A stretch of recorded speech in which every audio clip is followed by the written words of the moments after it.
If you follow the sport of track and field closely, you're almost certainly familiar with the World Athletics top lists. These are the lists of not only the top athletes in the world for the year, but also the top athletes throughout history and all of their marks. We can find world leaders, world record holders, national record holders, and even more statistics. But if you have looked at these lists recently, you'll notice a few marks are currently missing, and it's really a bigger issue than you might initially think.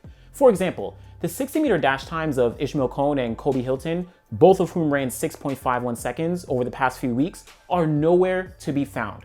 What about on the women's side? The 60-meter hurdle NCAA record, a 7.75 by Masai Russell, is also missing from these lists. But on the flip side, look at the 60-meter dash for the women. We do see Julian Alfred, who ran 7.02 seconds. So what exactly is going on here? Why is it that certain marks show up on the top list while others just completely are omitted?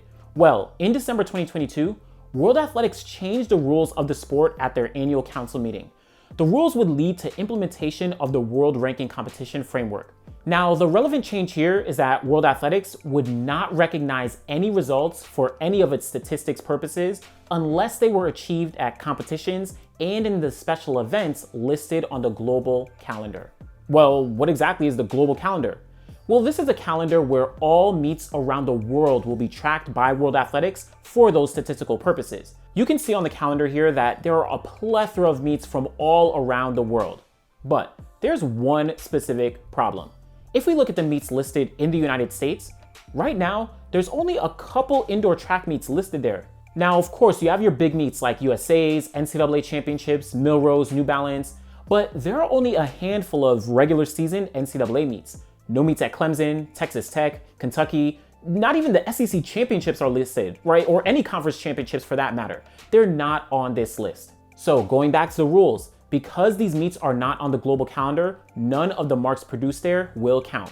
And not only do they not count, they basically never even happened. It's really as if they never existed, at least in World Athletics' eyes. So why is this even happening?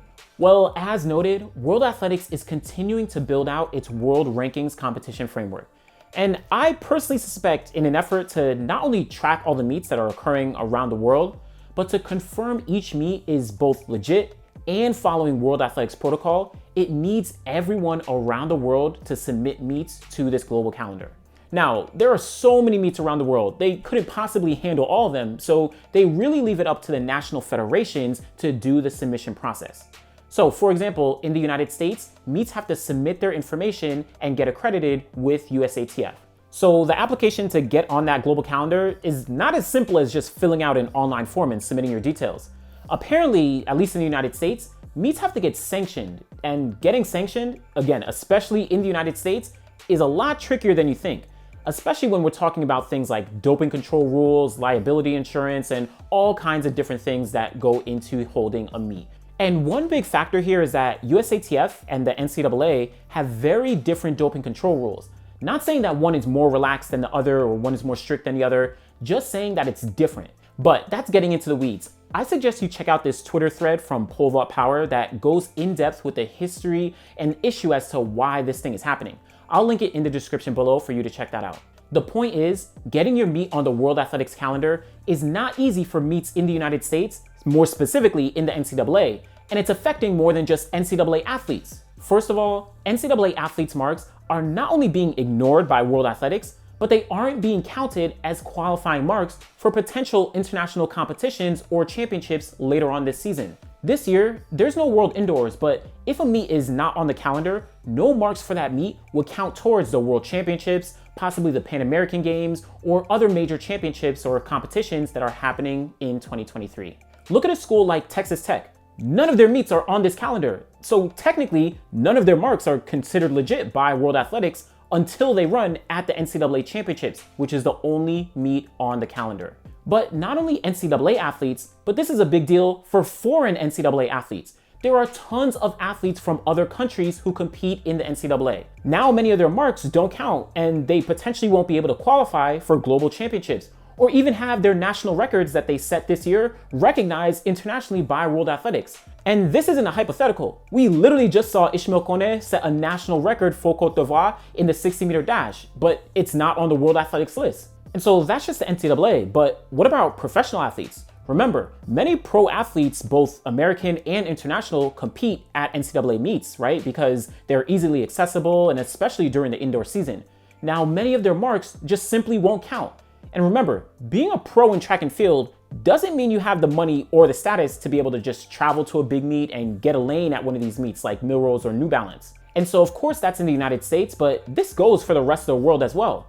Most of the meets registered on the global calendar are really focused in Europe, and let's be honest, I personally don't think this is a coincidence. The sport has largely been Euro-centered for literally over a century, and the new use of this World Athletics global calendar really just highlights that fact. So if you live and train in Europe, your marks will pretty much count at every meet you compete at. But the rest of the world, well, just be sure to travel to an appropriate meet that's on the calendar. But one of my biggest issues personally is simply the tracking of data and statistics. As a fan, you just want to see who's the world leader in an event, or what the top 10 in an event is, or who the national record holder is.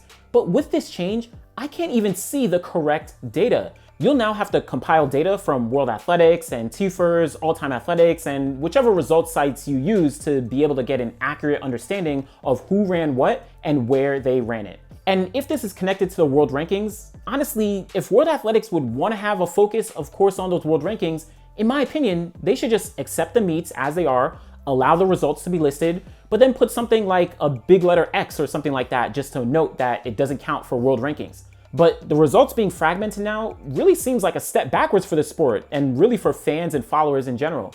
And even more importantly, the hard-working athletes who may not have the resources to travel around to an appropriate meet and are left without the opportunity to have their results count towards qualification for a bigger meet down the line.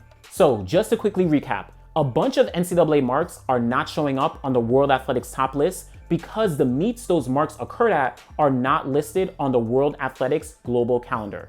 Go in the description below for a link to that calendar where you can see if a meet is listed or not. But as always, at least for the NCAA, you can still go to TFRS to see results from athletes. And for the most part, because we're in the season, I've been speaking about indoor meets. There's still a bit of time for outdoor meets to be added to the calendar. As World Athletics noted, a meet must be added 60 days prior to the start for it to be accepted. But again, this isn't simply filling out an online application, so it's very likely we may not see outdoor meets on the calendar as well. Now, I know I started to go off a bit and rant maybe a bit. This is really a big issue, at least personally, for someone who really likes to see the statistics and all that. But let me know what you think of this new system and how it'll affect the athletes, and not only in 2023, but going into the 2024 Olympic year as well. Be sure to like the video, subscribe to the channel. We'll be back again next time. Thanks for watching.